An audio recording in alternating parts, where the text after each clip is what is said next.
Hello दोस्तों, welcome to my channel Kanchan studies. दोस्तों आज हम बात करेंगे वैदिक सभ्यता की। तो चलिए स्टार्ट करते हैं हम अपना आज का वीडियो। देखिए दोस्तों, जो सिंधु सभ्यता है, सिंधु सभ्यता के पतन के बाद में भारत में एक बार फिर से एक नई सभ्यता का उदय हुआ, एक और नवीन संस्कृति प्रकाश में आई। उसके विषय में हमें जो संपूर्ण जानकारी है वो हमें वेदों से प्राप्त होती है और जिसे हम आज वैदिक सभ्यता या वैदिक संस्कृति के नाम से जानते हैं। दोस्तों, जो इसका उल्लेख है वो वेदों से प्राप्त होता है, इसी कारण से इसे वैदिक सभ्यता या वैदिक संस्कृति कहते हैं। ठीक है दोस्तों, ये जो सभ्यता है वैदिक सभ्यता, इसका जो काल है वह 1500 ईसा पूर्व से 600 ईसा पूर्व तक अस्तित्व में रहा। और वैदिक सभ्यता के जो संस्थापक हैं वे आर्यों को माना जाता है। आर्यों को इस सभ्यता का जनक माना जाता है।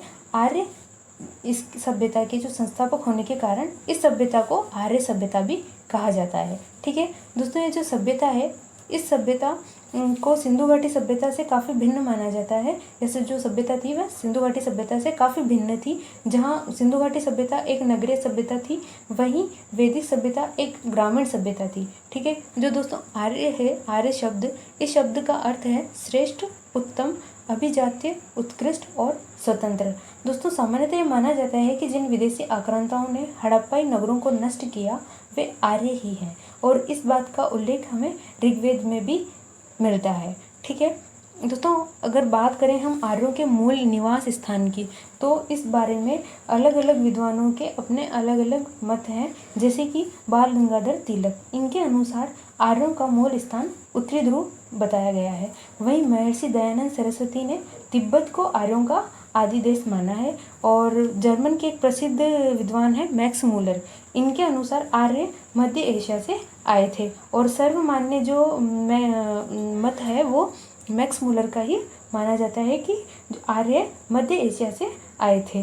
वहीं गंगानाथ झा है, इनके अनुसार आर्यों का आदि देश ब्रह्म ऋषि प्रदेश भारत था। ठीक है, इसमें जो सबसे अधिक जो मत है वो मैक्स मूलर का सर्वमान्य माना जाता है। ठीक है, देखिए दोस्तों, जो वैदिक युग है या वैदिक सभ्यता है इसे दो भागों में बांटा गया है। पहला ऋग्वैदिक काल, जिसे हम पूर्व वैदिक काल भी कहते हैं, और दूसरा है उत्तर वैदिक काल। ऋग्वैदिक काल 1500 ईसा पूर्व से 1000 ईसा पूर्व माना जाता है। वहीं उत्तर वैदिक काल 1000 ईसा पूर्व से 600 ईसा पूर्व तक का माना जाता है। दोस्तों, ऋग्वैदिक काल आर्यों के आगमन के तुरंत बाद का काल था, जिसमें कर्मकांड गौण थे, पर उत्तर वैदिक काल में हिंदू धर्म में कर्मकांडों की प्रमुखता बढ़ गई थी। इस समय तक केवल ऋग्वेद की ही रचना हुई थी। ऋग्वैदिक काल में दोस्तों, या पूर्व वैदिक काल में, जिसे ऋग्वैदिक काल को ही पूर्व वैदिक काल कहा जाता है, इसमें केवल ऋग्वेद की ही रचना हुई थी। और जो यजुर्वेद है, सामवेद है और अथर्ववेद है, इन तीनों वेद को उत्तर वैदिक काल का माना जाता है। यानी कि ऋग्वैदिक काल में केवल ऋग्वेद की ही रचना हुई थी। ठीक है दोस्तों, अब बात करते हैं हम ऋग्वैदिक काल के स्रोतों की। तो देखिए दोस्तों, ऋग्वैदिक काल के दो स्रोत माने जाते हैं, पुरातात्विक स्रोत और साहित्यिक स्रोत। पुरातात्विक स्रोत में दोस्तों जो भगवानपुरा है, भगवानपुरा से 13 कमरों के एक मकान का अवशेष मिला है। वहीं पंजाब के कुछ स्थल भी मिले हैं, जैसे नागर, कटपालन और ददेरी से भी वैदिक काल के अवशेष मिले हैं। ठीक है, वहीं दूसरा है बोगज कोई अभिलेख। दोस्तों, ये जो अभिलेख है ये 1400 ईस्वी का माना जाता है और इसकी जो खोज है 1907 में हुई थी। ठीक है, और ये दोस्तों ये जो अभिलेख है ये सीरिया से प्राप्त हुआ था और इस अभिलेख में हित्ती राजा सुब्बीलिमा और मित्तनी राजा मतियौजा के बीच एक संधि में 4 वैदिक देवताओं को साक्षी माना गया है। और जो ये जो देवताएं हैं, 4 वैदिक देवता, इनका जो साक्ष्य माना गया है वह है इंद्र, मित्र, वरुण और नासत्य। ठीक है, वही दोस्तों कस्सी अभिलेख मिला है, इस अभिलेख में दोस्तों ईरानी आर्यों की एक शाखा का भारत में आगमन हुआ यह माना जाता है। और ये जो अभिलेख है ये 1600 ईस्वी पूर्व का माना जाता है। ठीक है, वहीं दोस्तों हम देखते हैं साहित्यिक स्रोत की। तो देखिए दोस्तों, जो ऋग्वैदिक काल की जानकारी है उसका एकमात्र साहित्यिक स्रोत ऋग्वेद है और इसकी रचना अनुमानतः 1500 ईसा पूर्व से 1000 ईसा पूर्व के मध्य की मानी जाती है। ठीक है दोस्तों अब बात करते हैं हम इसके भौगोलिक स्थिति की या भौगोलिक विस्तार की। तो देखिए दोस्तों, ऋग्वेद में नदियों का उल्लेख मिलता है और नदियों से आर्यों के भौगोलिक विस्तार का पता चलता है। ऋग्वेद में आर्यों के निवास स्थल के लिए एक सप्त सिंधु शब्द का उल्लेख किया गया है। दोस्तों सप्त सिंधु प्रदेश में 7 नदियों का संगम था जहाँ आर्य सबसे पहले आकर बसे थे। ये 7 नदियाँ थी दोस्तों, सिंधु, सरस्वती, झेलम, चिनाब, रावी, सतलज और व्यास। ठीक है। और दोस्तों जो सतलज नदी है, सतलज नदी से लेकर यमुना नदी तक का जो क्षेत्र था, यह क्षेत्र प्राचीन भारत का एक महत्वपूर्ण क्षेत्र था और यह ऋग्वैदिक काल का केंद्रीय स्थल माना जाता है। ठीक है। यह जो क्षेत्र है इसे ब्रह्मव्रत क्षेत्र के नाम से जाना जाता था। ठीक है। देखिए दोस्तों, अब बात करते हैं हम वैदिक साहित्य की। तो वैदिक साहित्य में वेद, ब्राह्मण ग्रंथ, आरण्यक ग्रंथ और उपनिषद और वेदांग की हम बात करेंगे। सबसे पहले बात करते हैं हम वेद की। तो देखिए वेद का जो शाब्दिक अर्थ है ज्ञान, राशि या ज्ञान का भंडार या जानना। और इसके जो रचयिता हैं दोस्तों, जो वेदों के जो रचयिता हैं यह अपौरुषेय है, यानी कि किसी भी व्यक्ति विशेष के द्वारा वेदों की रचना नहीं की गई थी। ये एक देवी ज्ञान का अंश माना है और इसके जो संकलन करता है वह महर्षि कृष्ण द्वैपायन वेद व्यास को माना जाता है।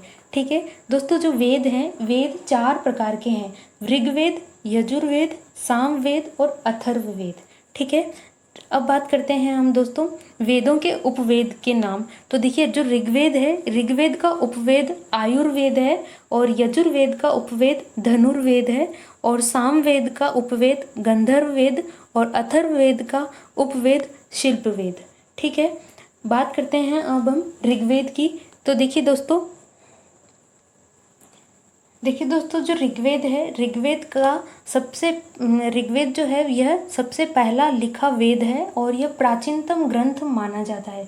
ऋग्वेद में 10 मंडल तथा 1028 सूक्त हैं और 10,562 इसमें मंत्र हैं। ठीक है। इसके जो कुल मंडल हैं यह 10 मंडल हैं। इनमें से दो से लेकर 7 तक जो मंडल हैं ये प्राचीनतम अंश हैं और पहला और 10वां जो मंडल है यह सबसे बाद में जोड़ा गया मंडल है। ठीक है। इस वेद में आर्य शब्द का उल्लेख हमें 36 बार मिलता है। ठीक है। और ऋग्वेद की जो अनेक बातें हैं यह अवेस्ता से मिलती हैं और अवेस्ता ईरानी भाषा का एक प्राचीनतम ग्रंथ है।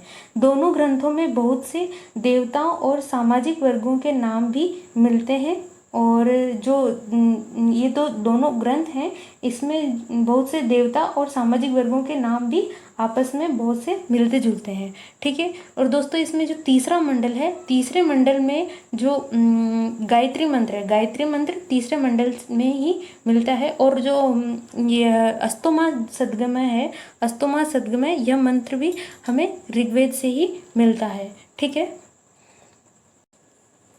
नेक्स्ट है हमारा यजुर्वेद। यजुर्वेद में दोस्तों यज्ञ की विधियां और यज्ञों में प्रयोग किए जाने वाले मंत्र हैं। यज्ञ के अलावा इसमें तत्व ज्ञान का भी वर्णन मिलता है। यह वेद दोस्तों गद्य रूप में है और इसमें यज्ञ की असल प्रक्रिया के लिए गद्य मंत्र हैं। इस वेद की 2 शाखाएं हैं, कृष्ण और शुक्ल। ठीक है। बात करते हैं अब हम सामवेद की। तो देखिए दोस्तों सामवेद है, इसका जो अर्थ है, सामवेद का अर्थ होता है गायन और इसमें 1875 मंत्र हैं और साम का जो अर्थ है गायन और यह वेद गीत के रूप में है। इस वेद को संगीत शास्त्र का मूल माना जाता है। इसे भारतीय संगीत का जनक कहा जाता है। इसे संगीत वेद भी कहते हैं। ठीक है। नेक्स्ट है हमारा अथर्ववेद। दोस्तों इस वेद में जादू टोना, आरोग्य, गुण, धर्म के यज्ञ के लिए और इस वेद में जादू टोना, आरोग्य, गुण, धर्म और यज्ञ के लिए 5977 कवितामयी मंत्र मिलते हैं। नेक्स्ट है दोस्तों ब्राह्मण ग्रंथ। देखिए दोस्तों जो ब्राह्मण ग्रंथ है यह ग्रंथ वेदों की व्याख्या करने वाला ग्रंथ है और मंत्रों का अर्थ करने में यह सहायक है। यज्ञ, हवन, कर्म कांड क्रियाओं को समझने में भी सहायक है।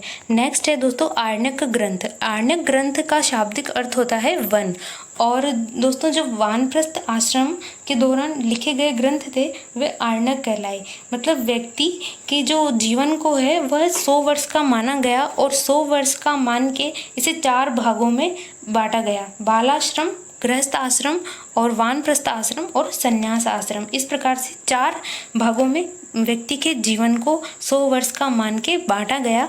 और जब वानप्रस्थ आश्रम के समय लिखे गए ग्रंथ आर्णक ग्रंथ कहलाए। ठीक है, यह ब्राह्मण ग्रंथ का अंतिम भाग है। नेक्स्ट दोस्तों उपनिषद है। और देखो, उपनिषद का अर्थ होता है वह ज्ञान जो गुरु के समीप बैठकर प्राप्त किया गया हो। और दोस्तों जो ये उपनिषद है इसे वेदांत भी कहा जाता है और यह वेदों के अंतिम भाग है। और इसमें कुल उपनिषद 108 हैं और मुख्य उपनिषद 12 हैं। 12 इसमें मुख्य उपनिषद हैं: ईश, कठ, केन, प्रश्न, मुंडक, मांडुक्य, छांदोग्य, बृहदा, श्वेता, ऐत्रेय, तैत्तिरीय और कशितिकी। ठीक है दोस्तों, जो मुंडको उपनिषद है, मुंडको उपनिषद से ही सत्यमेव जयते लिया गया है। ठीक है, देखिए दोस्तों, जो वेदों में कुल 31 नदियों का उल्लेख मिलता है, जिसमें ऋग्वेद के 10वें मंडल में 25 नदियों का उल्लेख मिलता है और जिसमें सबसे प्रमुख नदी थी सिंधु नदी और दूसरी नदी थी सरस्वती। तो आई होप दोस्तों आपको मेरा ये वीडियो अच्छा लगा हो, और अगर अच्छा लगा हो तो प्लीज़ इसे लाइक कीजिएगा, शेयर कीजिएगा और मेरे चैनल को सब्सक्राइब कीजिएगा। Thank you.